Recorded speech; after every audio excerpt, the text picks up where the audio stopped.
T-Mobile says it's getting rid of mobile dead zones, thanks to a new partnership with SpaceX's Starlink satellite internet, at a match hosted via T-Mobile CEO Mike Sievert and Elon Musk. With their coverage above and beyond setup, cell telephones may want to connect to satellites and use a slice of a connection supplying around 2 to 4 megabits per second connection, total, throughout a given insurance area. That connection must be ample to let you text, ship MMS messages, and even use select messaging apps each time you have a clear view of the sky, even if there's no standard service available. According to a press release from T-Mobile, the satellite-to-cellular service will be handy everywhere in the continental US, Hawaii, parts of Alaska, Puerto Rico and territorial waters. The carrier is scheduled to launch in beta using the quit of subsequent 12 months in select areas. Sievert says he hopes it will one day encompass data. According to Musk, second-generation Starlink satellites launching subsequent 12 months will be capable of broadcasting the usage of part of T-Mobile's mid-band PCS spectrum, which was bolstered when it was allowed to buy Sprint a few years ago. Musk stated that the new satellites have big, huge antennas that are 5 to 6 meters throughout to enable the new connections. The graph is to launch the gear using its upcoming Starship rocket. If there aren't too many humans in the mobile phone zone, you might also potentially even have a little video, stated Musk. As Sievert described it, operators of messaging apps like WhatsApp or iMessage will need to work with T-Mobile and Starlink for their offerings to recognize the satellite TV for PC connection and work with it as soon as it launches. Musk supplied a bit more detail by saying that, in contrast to ordinary net service, it should work barring access to Starlink's full satellite TV for PC constellation.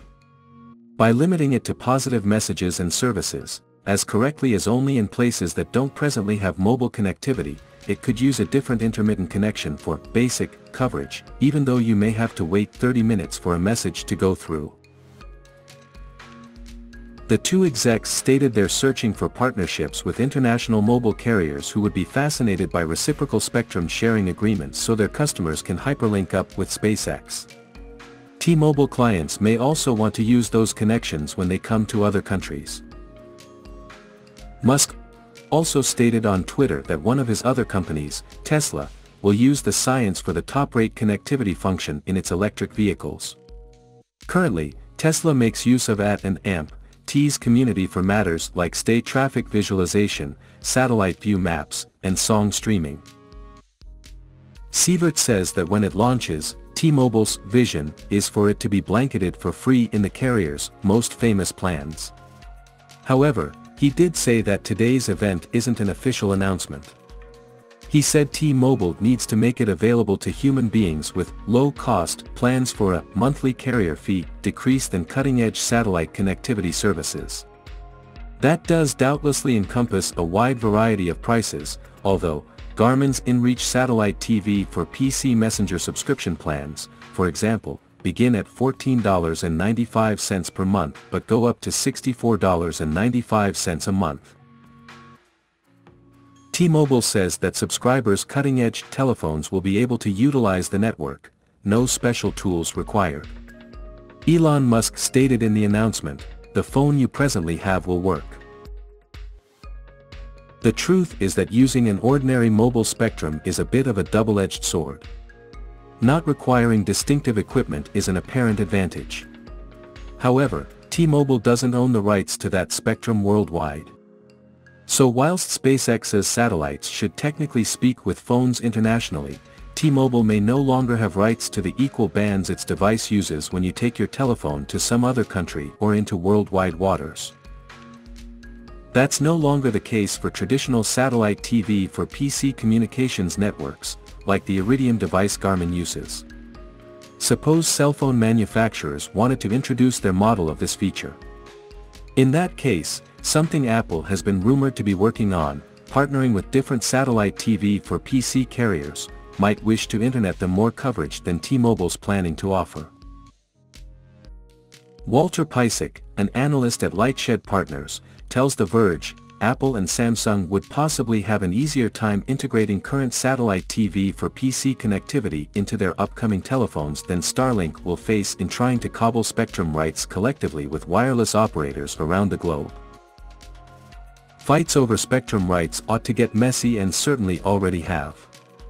T-Mobile and Verizon have lobbied the Federal Communications Commission to stop an agency called AST&AMP Science from launching satellites that provide mobile cell phone carriers from space, claiming that its device should intervene with its land-based networks.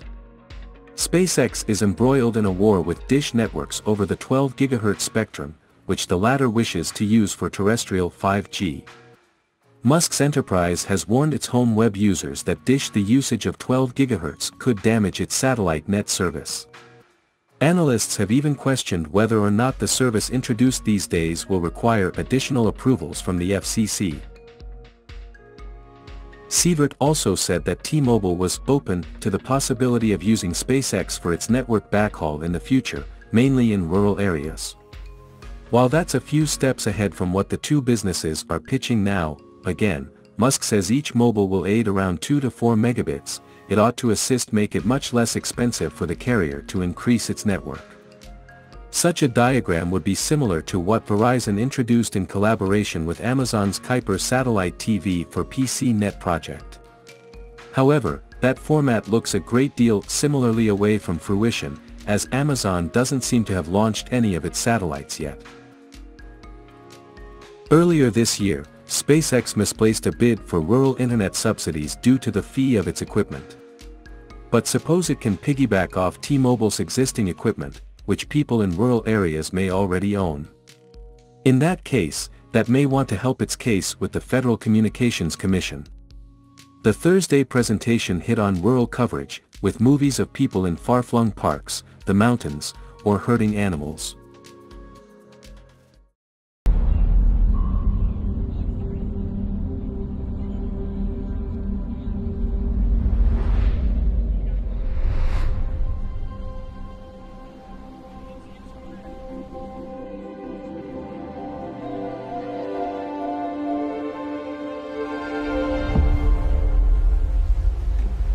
People always ask me, am I afraid? Do I get scared when I'm sailing? And the answer is yes. When things go wrong at sea, they go wrong really fast. There's nothing more terrifying than not being able to communicate. I like to go as far away as I can. I'm able to go hundreds of miles in a day and a weekend. I feel guilty because I don't want to cause anxiety for anybody. If I go out where there's no reception, I may as well be on the moon. The Everglades are 3.8 million acres, and there's a lot of the area we run in that I don't have signal. It puts everybody in a high-stress situation, not knowing what's going on and being able to communicate. When I'm out in nature with my kids, I worry a lot, like a mama bear would. When you're out far enough from being able to get help quickly, it crosses your mind a little more. Raising bison is a very dangerous job. If John's injured out there, my biggest concern is how to get a hold of somebody, because we don't have cell reception. Communications can be a matter of life or death. When those communications break down, there's a bit of anxiety. If you don't hear from me by 3 o'clock, then you need to start the process of looking for me.